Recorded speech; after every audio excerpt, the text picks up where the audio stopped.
अबे ओए बुड्ढे, ओए तेरी बेटी खरीदने आया हूँ, कीमत बता उसकी।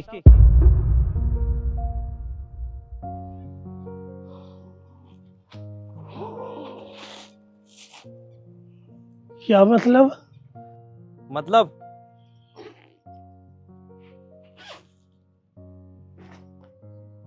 मतलब ये कि जितने पैसे बोलेगा उतने पैसे दूंगा। अपनी बेटी की कीमत बता।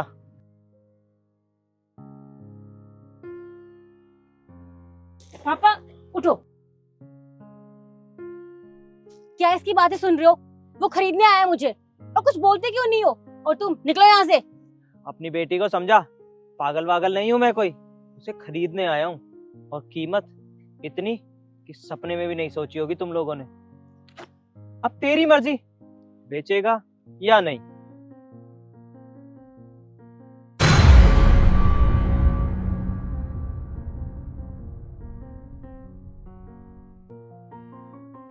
इतने सारे पैसे, इतने सारे पैसे मुझे मंजूर है। पापा कैसी बातें कर रहे हो आप? मुझे आपके साथ रहना है। हमें ये पैसे नहीं चाहिए। दो ये पैसे, और ये पैसे अपने पास रखो और दफा हो जाओ यहाँ से। और आगे से ना यहाँ दिख मत जाना, सुनो तुमने? चुप बेटा, नहीं, तू बहुत गलत कर रही है बेटा। इतने सारे पैसे हम जिंदगी भर नहीं कमा सकते। बेटा, मैं तुम्हारे हाथ जोड़ता हूँ, मेरी बात मान ले। तू बहुत अच्छी रहेगी इस लड़के के साथ। और मेरी बात सुन, कभी जिंदगी में हम इतने सारे कमा नहीं सकते पैसे। मर जाएगी तू लेबरी करती करती, पर मैं तेरी लाइफ नहीं बना सकता कभी भी। बेटा मेरी बात मान जाती, ये पैसे मेरे को दे। पापा पापा मुझे ये पैसे नहीं चाहिए। मुझे आपके साथ रहना है पापा। ये वापस करो पैसे। नहीं बेटा, बेटा तू मानती क्यों नहीं है? मैंने तेरा रिश्ता पक्का कर दिया इसके साथ। बेटा तू ले जा, आज से मेरी लड़की तेरे पास रहेगी। खुश रहे उसके साथ, जा। पापा आप कैसी बात कर रहे हो? मैं आपकी बेटी हूँ। मुझे आपके साथ रहना है। ऐसा मत करो, आप बहुत पछताओगे। देख बुड्ढे, मेरे पास ज्यादा टाइम नहीं है। अगर तुझे अपनी बेटी बेचनी है तो ये पैसे रख और उसे मेरे साथ भेज। अगर मेरा दिमाग पलट गया ना, सारे पैसे लेकर वापस चला जाऊंगा। फिर करता रहिए है मजदूरी। ले जा बेटा, मैं कुछ नहीं कर सकता था। बेटी, मेरा आशीर्वाद तेरे साथ है, मेरी बात मान जा। ऐसा आदमी तेरी लाइफ बना देगा, तुझे कभी भी नहीं मिलेगा। बेटा मेरे पास कुछ नहीं है, कुछ नहीं। चली जा बेटा। ठीक है पापा, जैसे आपकी मर्जी। चलो।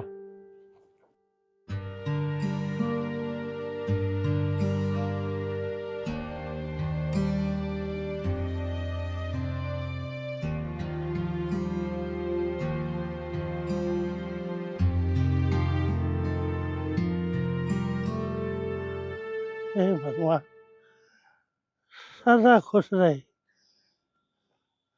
मैं कभी भी नहीं इतना पैसा कमा सकता, इतने सारे पैसे।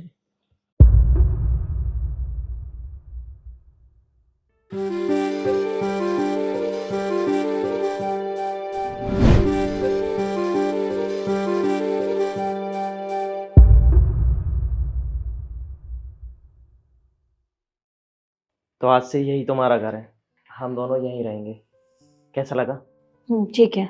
और वो सामने तुम्हारा रूम है, वहाँ तुम्हारी ज़रूरत की सारी चीज़ें तुम्हें मिल जाएंगी। और ये लो तुम्हारे लिए कपड़े। जाकर रेडी हो जाओ, थोड़ी देर में हम खाना खाने बाहर चलेंगे।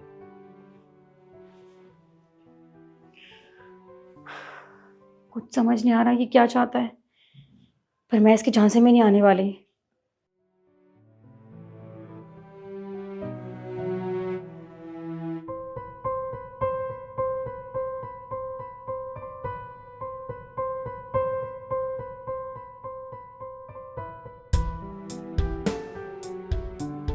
चले।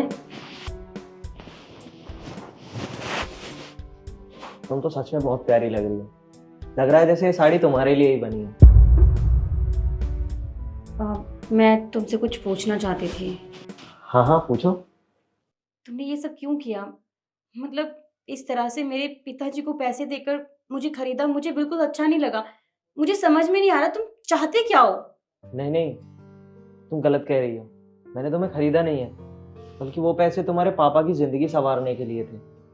क्योंकि मैं तुम्हें अक्सर अपनी बालकनी में से देखा करता था, और कहीं ना कहीं धीरे धीरे मैं तुम्हें पसंद भी करने लगा था, और शायद मुझे तुमसे प्यार भी हो गया हो। लेकिन तुम्हारे पापा जिस हालत में रहते हैं, नशा करते हैं, तो वो तुम्हारी सेफ्टी नहीं कर पाते। और मैं अक्सर देखा करता था कि आस पड़ोस के जितने भी लड़के थे वो तुम्हें घूर के देखा करते थे, गंदी नज़रों से देखा करते थे, जो मुझसे सहन नहीं होता था। मैं रोज़ बस यही चीज़ सोचता था कि कैसे तुम्हें उस नर्क से निकालूं। मुझे कोई और रास्ता सूझा ही नहीं। तो मैंने सोचा क्यों ना तुम्हारे पापा को पैसे देकर तुम्हें अपने घर लाया जाए। इससे तुम्हारे पापा का जीवन भी ठीक हो जाएगा और तुम्हारी जिंदगी भी सुधर जाएगी। लेकिन तुमने मुझे क्यों चुना? इतनी लड़कियां हैं और तुम्हारे पास तो सब कुछ है, पैसा है, घर है, सब कुछ है, फिर भी मैं ही क्यों? अरे मैं तो एक गरीब परिवार से हूँ, तुम्हें सोचना चाहिए था। बात तो सारी यही है कि मेरे पास सब कुछ होते हुए भी कुछ भी नहीं है, कि मेरे पास अपना कहने के लिए कोई नहीं है। मेरे माँ बाप भी कुछ सालों पहले गुजर गए थे, भाई बहन कोई है ही नहीं। अकेला इस घर में बस पड़ा रहता हूँ, सोचता रहता हूँ। और हाँ, रही बात बाकी लड़कियों की, तो हाँ, मैं किसी भी लड़की से शादी कर सकता था, अच्छे खासे घराने की, अच्छी दिखने वाली, अच्छी अमीर लड़कियां। पर वो मुझे उतना प्यार नहीं दे पाती ना जितना तुम दे पाओगी। और हाँ, वो लोग सिर्फ मेरे पैसों से प्यार करते हैं, ना कि मुझसे। और मुझे उम्मीद है कि तुम मेरे पैसे से नहीं बल्कि मुझसे प्यार करोगी। शायद तुमने सही कहा, मेरी किस्मत मुझे यहाँ लेकर आई है। अगर मैं उस नर्क में रहती तो मेरी जिंदगी तो खत्म हो जाती, लेकिन तुमने मुझे दूसरी जिंदगी दी है। तुम्हारा बहुत बहुत शुक्रिया। नहीं नहीं, मैंने तुम पे कोई एहसान नहीं किया, और ना मैं तुम पर कोई एहसान जता रहा। तुम्हारी मर्जी है, तुम्हें अगर मेरे साथ रहना है तो ठीक है, और अगर नहीं भी रहना तो मैं तुम्हारे फैसले की इज्जत करूंगा। मैं तुम्हें फिर से तुम्हारे पापा के वहाँ छोड़ाऊंगा। नहीं, मुझे वापस उस नर्क में नहीं जाना, मुझे तुम्हारे साथ रहना है। चले।